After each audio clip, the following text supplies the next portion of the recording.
You're listening to Female Founders with Claire Bartlett, the podcast that tells you what it is really like to be a female founder in today's world. We share invaluable insights through personal journeys and real-life business experiences, highlighting the highs and the lows so you can move forward in your business with ease. I am passionate to share with you the realities of business and give you the strategies and simple steps you need to truly succeed with your business. Today's episode is brought to you by Xero Accounting Software, a champion of female entrepreneurs and a proud sponsor of the Female Founders podcast. Managing your business finances can feel overwhelming, but Xero simplifies it all and gives you the power to keep your books in order and your mind on growth.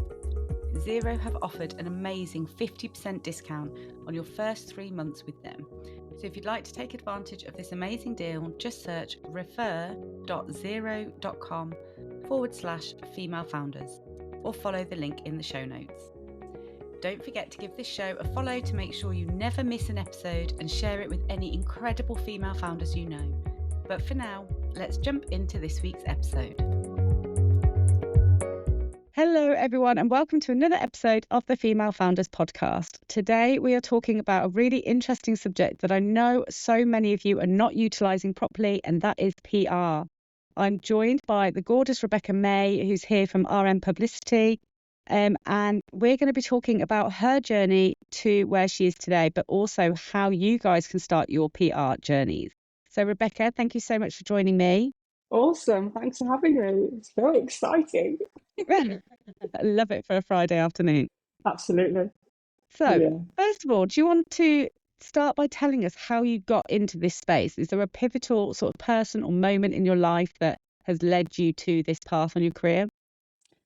I would say that was, I've kind of sort of framing how I sort of got into the industry. It was just my passions were business studies and art.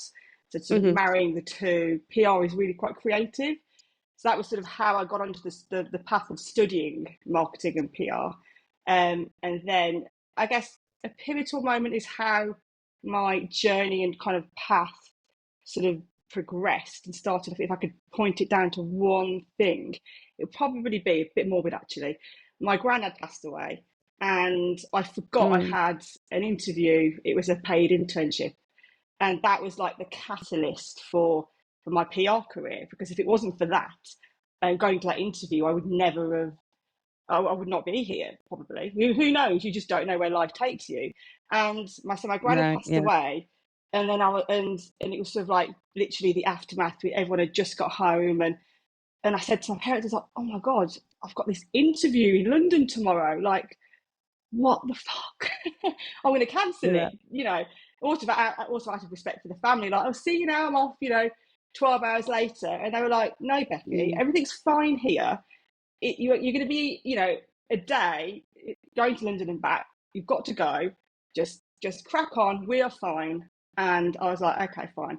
And I think because, the anticipation of going to interviews and thinking about, oh God, the anticipation and the anxiousness and everything, I literally did not give a shit. I was in a zone. I went down on the train and I smashed the interview. I met a couple of sort of managers there. It was a luxury fashion house, like quite a big one. And I really, really did well. And I think it's because I just didn't have that like pressure on myself. I thought, well, what's the worst that can happen? Like, something really bad has just happened. And it puts things into perspective. And then I just thought, okay, I'll go. I don't really care, even though I obviously do care. But in that mindset, it's like, things are in perspective here. And I just literally breezed it. And then I had to go back because everyone liked me. And then I had to go back to sort of do not a week's trial. It was almost like a pre-trial. Like, I'll just come. I work in the design department and just see how you get on and stuff. And it was like they were testing me to see if everyone sort of liked me. And I thought, it's the summer holidays. I'm at uni. I don't have anywhere to live. I'm at home in Wolverhampton. And I obviously didn't say that. I was like, yeah, sure. So I said to mum and dad, I was like, I've got to go to London for a week, but I've got nowhere to live. And, like, my parents like really, really supportive. I thought, oh my God, I haven't got like £1,000 to spend on a hotel for a week. My dad was like, yeah, no worries. within like 3 days, I think that was like a Thursday, and by like Sunday night, I was in a hotel in Covent Garden thinking, okay, I'm here for I'm here for the week now. He just did it for me, bless him. So I had really supportive parents. I remember walking up and down Covent Garden that week thinking, okay, well, this could be a big moment. And I got the job, and I was there for like a whole year. Then I freelanced for a bit, and that was the moment, me deciding to actually go to an interview, crazy as it is, that put me on that trajectory that I'm here. I think that's amazing that you had so much going on personally at that point in your life that it was so easy for you to have not gone to that interview, and so many people wouldn't have gone to that interview. And like you say, it's sliding doors moment. You just don't know what would have happened to your life if you hadn't attended. But through the support, and sounds like, the repeated support of your parents throughout that part, putting you up in London for a week, God bless them. And look where you are now. So I know that you can't talk about it, but you've had your PR company for quite a long time now. How many years is it? 13 plus years. 13 years. That's amazing. And you've got some quite, highbrow celebrity clients. I know you can't say who, but it's top secret, Claire. Top secret, I know. But it's amazing what you've achieved in that time. And it all goes down to that one interview, really, that put you on the whole path. Exactly. Like you say, a sliding doors moment, you just never know, because also, however I was feeling at the time, out of respect for the family, it's not something that you just, just go hop on a train back to London after 12 hours and, obviously, family upheaval and, obviously, how it all feels and whatnot. And it was just something that I was encouraged to do. And I'm glad that I was encouraged to do it, because like you say, you just don't know where life takes you. I love that. So obviously you found your passion, and what I found really interesting actually about what you said is that PR is actually really creative. And I don't think many people would necessarily think that word relates to PR. So can you sort of explain a bit more about why you feel that way about PR, and how we can then start, changing our mindset around it? Absolutely. It's all about ideas generation, thinking outside of the box, thinking creatively, how you use your, mind and imagination to formulate campaigns. And a PR campaign can be a very sort of simplistic, seamless strategy, all the way to a very complex creative process where there is a lot of elements involved, all the way through to sort of visuals and sort of written comms. So it's a very creative role, and you have to really put your thinking hat on to do well. That's my opinion. To stand out. So do you feel like, obviously the audience to this podcast are mainly, at the beginning of their journey or in the first few years of their business, and probably quite likely at the beginning of their PR journeys. Do you think that how they would have to sort of think about it and what they would have to do is different to how you have to do it today for your clients? Or is the process always the same? Well, the landscape changes constantly. This is why, I've been doing this for like 20 plus years as a sort of independent, agency owner and publicist for 13 myself. But the industry changes so often, and the dynamics changes, and the different teams move around, and different things that are sort of formulated differently, that you have to always kind of keep moving with the times and learning new things. And there are different tech that comes in, different social media platforms, different ways of PRing. But at the end of the day, it's all those different channels are all PR, because it's just how you talk to your customer. And PR today is actually more complex than it was when I started out, because they're actually, I know everyone says that, print is dying, but if you think about it from the point of view that there actually are more media outlets than there ever was, it's just all fragmented into different spaces. So I'd say to someone starting out now, I think a lot of people are quite scared to sort of, whether they're working with a PR or not, actually, they're sometimes scared to even just speak to a journalist. And they're not scary people. Yes, they might be wanting to find a story, but they're just doing their job. And so if you kind of guide them in the right direction, and you're sort of, honest and frank about it, then you will have a good relationship and a two-way dialogue. If you're trying to sort of hide things about your profile, or there is a blatant story, but you're trying to sort of like push the narrative somewhere else. If you're not experienced to navigate that, that's where things can kind of go wrong a bit, and you need a bit of like guidance. But simplistically, you can reach out to editors and journalists to sort of pitch. I think it's people that are scared to do it, and also I think people are also scared to like tell part of their story as well. So it's because they're not sure sort of how to do it and how to like angle it, and if it's something that they like want to share, or have like the encouragement of say a team member or a colleague or a friend that yet put yourself out there, share your vulnerabilities and your story. And that's, I think, what holds people back when they're like in their sort of infancy of their careers.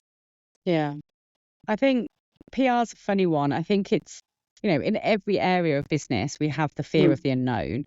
But I think the PR space is one of the most feared spaces, because you just don't have a clue where to start. I mean, when I was on the beginning of my sort of journey with PR, I genuinely felt like I had no idea how to, I know everything that I wanted to say, but how to actually write that in an email or a press release, or like all of these things, and articulate it. Yeah, I just did not know how to do it. And I didn't even really know what a press release is, or how to utilize a press release.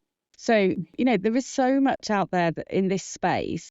But I also think that when you say the words PR, people think you mean only, a newspaper article or a magazine, for instance.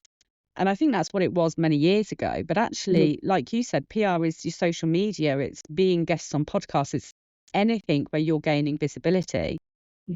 And when you look at it as that much broader space, actually that isn't so scary, because you already know social media. Yeah. And you listen to podcasts, so you know what people might be looking for. So I think it's easy to be, too scared to even consider going into that space. But it's such a powerful space for a young business to be gaining 100%. That visibility. Absolutely. So if somebody wants to try and gain their first bit of PR, how would you recommend them just to start looking into the space and getting used to the space? What I would suggest is looking at your core messaging first and foremost. If you can articulate, say, in one sentence who you are, what you do, then that tells other people what essentially you're about. So when you're reaching out to a journalist, make sure you have your messaging nailed 100%.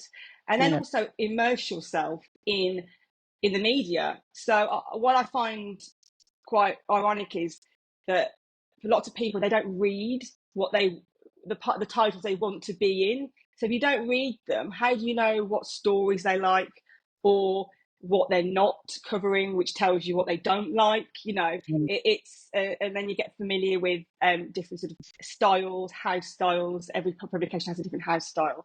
So I would just say, someone starting out, find 5 of those publications, whether they're online or offline, that you really want to be in, where you see your target audience at. Try and sort of mix it up a bit of mainstream and sort of maybe a bit more niche to your industry, and actually just read those magazines. And then you'll naturally, because the mind goes, oh my god, damn, I could have been in that, or oh, I have a really good idea for this. And then you kind of like have your picture in your head already then. Whereas if you're like, rabbit stuck in headlights, oh God, what do I email about? Or, I'm not really sure who to contact, or what to pitch, what angle, and what's current, what have they already, covered, not covered. You have no clue if you don't know. So that's just the homework. And I think there's so many mixed messages out in the world today about PR that it can be very confusing for sort of a newcomer. So I just honestly just try and forget all the bullshit that you sort of hear and you might see, because I just think that just gives us like fear of missing out. You see it on social media, and you kind of like get that like brand, like, oh, my competitor's doing this, and oh, I've got this advice because this Instagrammer who's an expert says this to do that. Just take all that with a pinch of salt, because they probably aren't doing it themselves, and they're just doing it just for views as well. So Yeah. I think if you try and take as much as advice from all these sort of so-called experts, then it can kind of get you down a path where you actually might be doing the right thing. So it's just being sort of practical and like level-headed with that whole area as well. Yeah, I think that's a really good point. When you said about finding the right publication or the right space, whether it's an actual written word or podcast, etc. But actually think about where your ideal client is, because I don't think people do that. I think if you ask pretty much anyone in business, or what's your ideal, where do you want to be? They all say Forbes. Everybody says Forbes. But how many of these people actually read Forbes? And how many people actually know who the sort of clientele of Forbes is? People just think it sounds, and yes, it is very impressive when people are, mentioned in Forbes, but only if that's actually where your clients are and you're trying to actually reach that.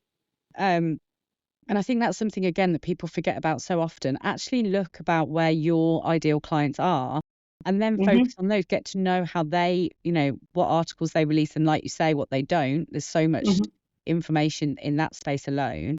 But just get to understand. And also, I think I probably picked this up from you. Every article in a magazine says who wrote that article. So you can then start to learn, okay, well, that's the sort of article that I'm interested in, that I want to sort of have about me.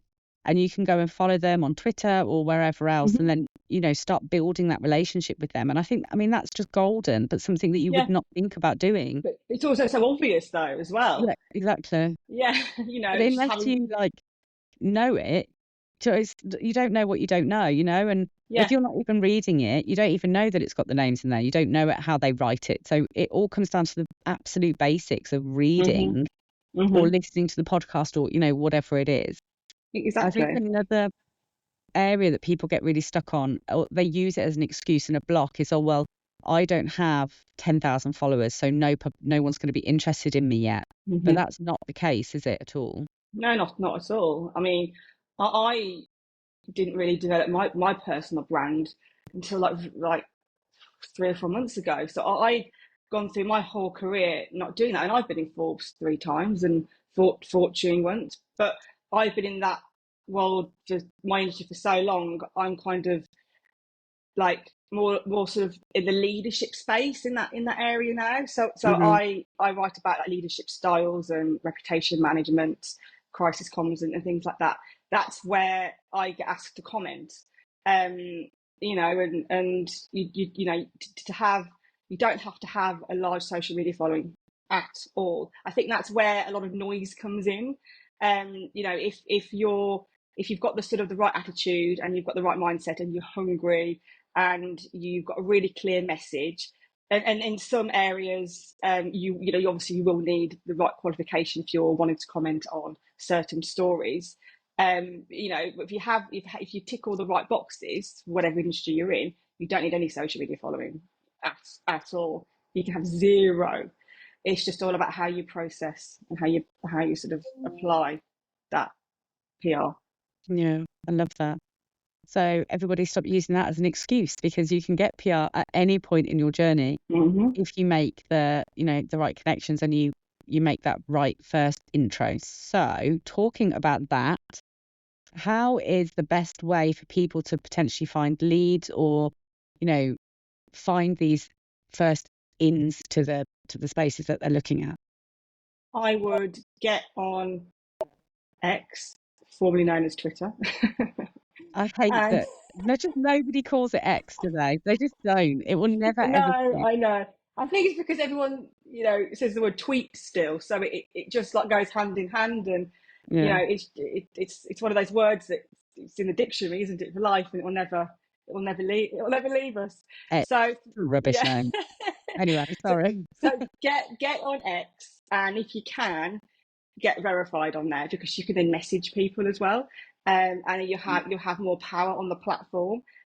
Follow your key key editors, your key sort of target journalists, or your, the publications that are in your sort of, area of target, and just sort of see what they're writing about and what's on their feed, and keep a track of journalists, and comment back to journalists, and then they'll put their requests on their, on X. So then if you're following the right people, so I get loads on mine because it's on my feed. So that's just sort of one way, but I think that can also take you down a road where you're like very, very reactive to things. And I think when people are really reactive, they kind of lose their strategy and like lose their way. So you always need to bring it back and think, because it's not just about getting XXX hits. It's about like, is this story like right for me? So I would always think about, where am I spending my energy? Because PR is a lot of effort.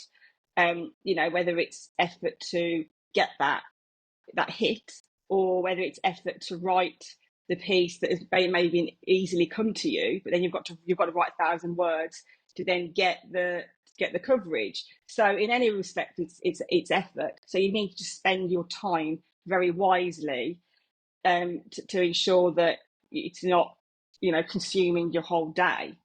That's what I'd advise. And when you join X, I hate saying that word. When you join X and you are, using it in this purpose, is it important for you to actually be posting on there yourself as well, and building, actually using it for what it is? Or can you just be on there to find the connections and the leads? I would just be on there to find the connections and the leads. I don't really use mine. If you probably do a scroll, there's probably about 6 or 7 articles that I've posted. I just make sure there's something on there that is no more than 2 months old, just so you don't look like a dead account. And just make sure all your branding is the same across all your channels. I think that's the mistake that a lot of people make, and it's so obvious. You make sure that your bio, your tagline, and your visuals are exactly the same across all your socials, so everyone can identify you like really, really easily. And also, I always sort of tell my clients, like, what is your signature style? If you need to have a signature style, so people can spot you easily, and they can go, oh, that's that girl with this, or that's that guy with who does that. And it, because there are so many, like thousands of people, thousands of experts in the world, that you need to stand out, but stand out like authentically, and what's genuine to you. Don't look contrived and fake, but you have to have that balance. Yeah. So I talk about that a lot with my clients, is that you just have to be authentic in everything that you do in your business. If you're wanting to build this personal brand, if you are trying to portray what you think your audience or social media want from you, one, you won't be able to keep it up because it's not true. But secondly, people won't connect with it because you can feel, when something is not authentic. And I think it's so important to just focus on showing yourself and all of yourself and all of your little quirks. If you're into, I don't know, train spotting, then like tell the world you're into it. Don't be afraid to share all of your little nuances, because that's actually how people get to know, like, and trust you, and they really build that relationship. And I think it's so true in your PR journey as well, is being completely truthful and honest in everything that you put out there. And I also think, going back to something you said a little while ago about strategy, it's really important to actually have sort of a goal and a purpose and a strategy to what you're doing, because, for many years, actually, I didn't have a strategy when it came to PR. And I was, being approached quite often for comment on certain things, or I was approaching, and I got a lot of press and media. I've been in a lot of publications, but I was doing it all with absolutely zero strategy. And looking back, some of the things didn't have anything to do with what I was actually wanting to be known for. And yes, it's great to be able to say on your socials, oh, look, I'm in this today and whatever, but it's all about having the same message, like you've just said about your platforms, the same message continuously, as many places as you can have it. And that's what PR really is all about. So Yeah. if you suddenly have this like crazy off the chart, you know, publication that has absolutely nothing to do, that could potentially be more damaging to your PR strategy than not accepting it at all. And Yeah. and again, I think that's something that people don't really think. They think it's No. just about getting the visibility and getting as many places as you possibly can. Yeah. But it's a waste of your time. It's got it's not Exactly, going to add and any value. it just looks random. It's actually even worse now than it was for that, because back in the day, you know, like back in the day, there wasn't any online coverage. But everything now, if you get anything in print, it automatically most of the time goes online, Yeah. and I've had clients go rogue, and they call me up and they're like, oh my god, I did this photo shoot with this newspaper and I did an interview. I'm like, what's it about? It's like, oh, I thought it would be a good fit and it hasn't really worked out. And I think, and I'm like, okay. And there was this one story and the headline was so bad. It was a group of women and they were obsessed with something. I won't say what because I don't want like people to sort of like know, but Yeah. to protect that person, and that is still at the top of Google after like 4 or 5 years, and Um, and it just will not get knocked down, and it's such a shame because they just didn't think, they thought, oh, it's fine, they didn't really think about what it is they were doing, yeah. and it's obvious to me where it was going to go. It was really obvious, but they just thought it was a really nice glamorous photo shoot, and yes, I do this sort of treatment or whatever, and I had this photo shoot, and without sparing the details, and it just the photo alone, forgetting the headline, the photo looked awful. It just actually went against everything that they believe in their business, actually, and it just, it's such a shame, but you know that happens, and you just have to just work really hard to get the right type of press then. And to, yeah, like you say, push that down the To Google and push it down, yeah. yeah. So obviously it would be amazing if we could all afford to have somebody like you in our corner so it can see these elements that might not be the best fit for us. But I imagine that your fees potentially could be quite high because you're so amazing at what you do. So if we couldn't afford to come and actually just, have your agency act for us, are there any other ways that we could work with you potentially, or just have the support for us to be doing these things ourselves in the beginning? Yeah, absolutely. So I have a Facebook group for one thing, which is a great little community and an amazing resource because I share lots of tips. Mm-hmm. And I am going to be launching a VIP strategy day, which is very exciting. I'm very excited Amazing. about this. I think I showed you a little bit of a preview of Yes, my site. amazing. Yeah, it's amazing. I'm very much looking forward to it. So that's going to be like, I'm so excited about that. And then I have a couple of free resources which I'll share the links with you guys, and you can download some templates and a few bits like that to sort of get you started as Yeah. a base. Yeah, I'll put all the links in the show notes for you as well. But I think that's such an asset to have. Like you say, you share some templates just for email templates. And I think that's one of the most scariest bits, where you sit there and you're looking at your email account, you open up a fresh new email and it's a blank white screen and you're thinking, oh my God, how do I even start the email? Mm-hmm. Just what sort of vibe do you need in this email and also to stand out from the crowd, because these people must get so many pitches every day. Oh, like literally, some of them may get up to 1,000 emails a day. I mean, Oh my gosh. it's funny. It happened. Someone said it to me a few times. They said, "Oh, you're the PR that journalists come to first." I was like, oh, "I'll take that." I need to trademark that. But that's when I know when to.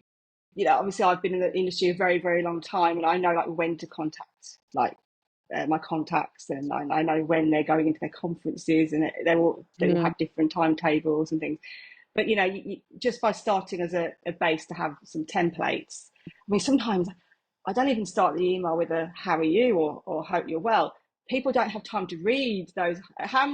hi, how are yous do they read? Yeah. You know, so sometimes the shorter the better, like keep it really, really punchy.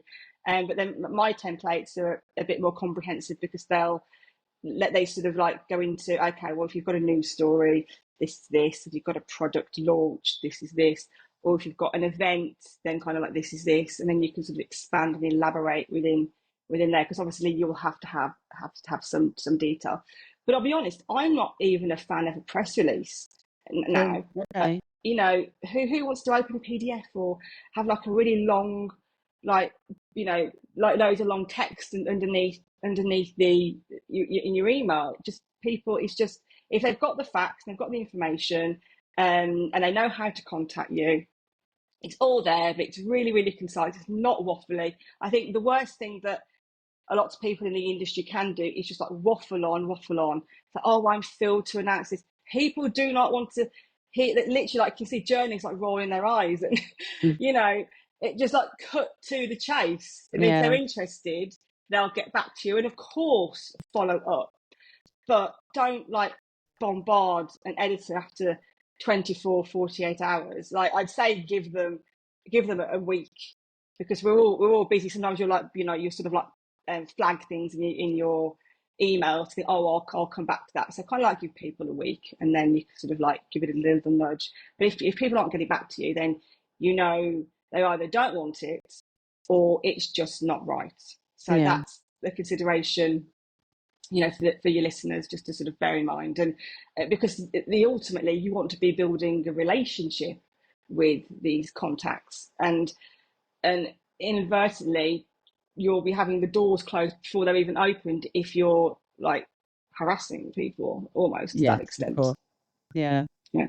One thing I think to keep in mind as well is when you mentioned PDF, I know that actually an email from a new contact with an attachment actually is much more likely to go into the spam folder and therefore potentially never even be seen. So yeah, I agree to not have any external attachments and just have the text in there and make it really clear and simple. I think it's a great way. So if people are wanting to send out, they've got your templates, which is a huge help, and they're sending out, like you say, you think it's always really important to chase up? Yeah, you can follow up.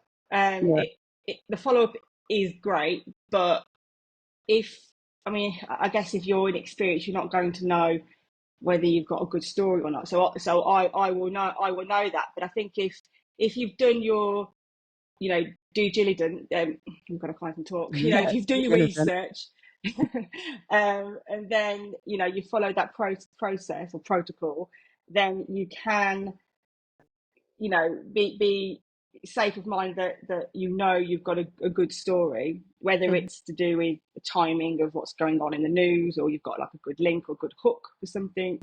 Then you know, and you know, so let's just say you're an expert in your space and you think, oh my god, I know this person will really, you know, love to sort of maybe have some tips or advice and comments from me about this subject. And if they've not covered it before, then, you know, fire them off an email and just see if they're interested.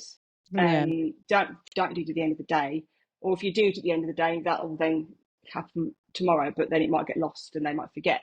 So I'd probably do that like in the morning, and then just, you know, follow up. But if people don't get back to you a second time, and you've left it a bit of a gap, that's why you need to prepare, and not just do things like, you know, shotgun and in the moment because you think, oh, this is relevant right this second, and then there's a panic because you bombard them with another couple of emails.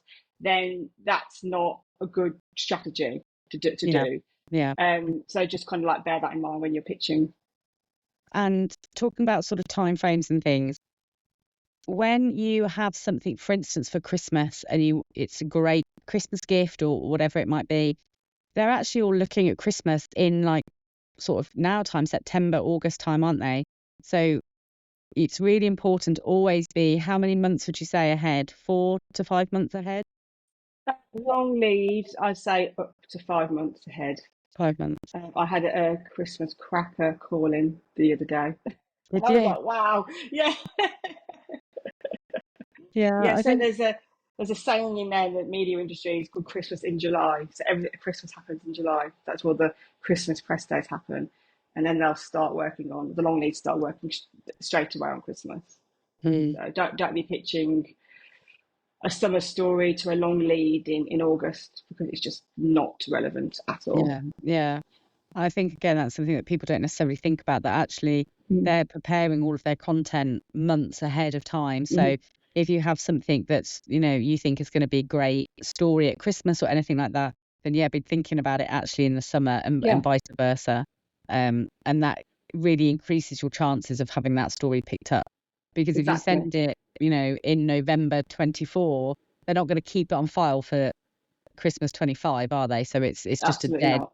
Absolute 0 points to sending. I think people also assume that onlines are like very, very reactive, and they are, but there are different departments. So if you're in, say, the news, obviously that has a very like real time, strategy. But with some features, then you can be working on an online feature 3 months in advance, or you're waiting for it for 2-3 months. But that's just because they have a schedule, and because they're let's say talk about, say, stylists, for instance, that they have their online features. Some of those are planned in advance. Yeah. So if we are, because there's so many, obviously there's the big events that we all know about, Christmas and Valentine's and all of those, but there's also loads of other days, isn't there? And months, there's Pride Month and all of these other things throughout the year. What would you say is the easiest way for me, for instance? I'm going to think about, my story and the message that I'm trying to get out there, and I want to utilize some of these days and events that happen. How would you advise me to review my story and try and find the link, and create that press lead that I'm going to be sending out? Have you got any advice around that? Depends on what story that you're wanting to hone in on. Let's say if it's like your backstory, then you could talk about, maybe adversity and the, say, confidence and how you came through that really difficult period and to where you are now. Then I would look at some of the mental health awareness days just to hook onto it, and it might not be that they actually mention any awareness day in your story, but you just use it as relevance sometimes. So it's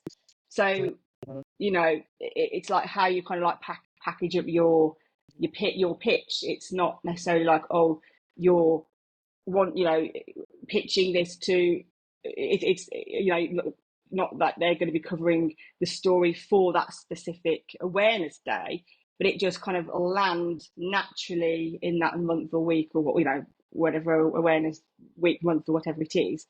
It will just naturally land in that period because it just has relevance around that time, and that's just how you box off different topics throughout the calendar. I love that. Yeah, that makes complete sense. Well, Rebecca, thank you so much for joining me today. This has been amazing. There's so much value in there for people who are wanting to start their PR journey. As I've said, I will add all of the links for you guys to be able to find Rebecca and connect with her on her socials, and the freebie, the templates that she mentioned, I'll put them in the notes for you as well. But yes, go forth and get PR, guys. Go and get the word out there. And Rebecca can be there. Her group is fantastic, and she can, really share the tips and advice for you to make it a success. So thank you again for joining us, and I will see you next week. I hope you've enjoyed today's episode, which was brought to you by Xero Accounting Software, a champion of female entrepreneurs and a proud sponsor of the Female Founders podcast. If you're running a small business and you're dreaming big, then Xero is here to help make those dreams a reality. Xero is all about supporting women like you, who are not just running businesses, but are also changing the game. So whether you're just starting out or you're scaling up, join a global community of female founders who trust Xero to manage their finances efficiently. Just visit refer.xero.com/female founders to learn more. But for now, don't forget to hit that subscribe button and share this episode with all the incredible female founders you know. And together, let's change what it means to be a female founder in today's world.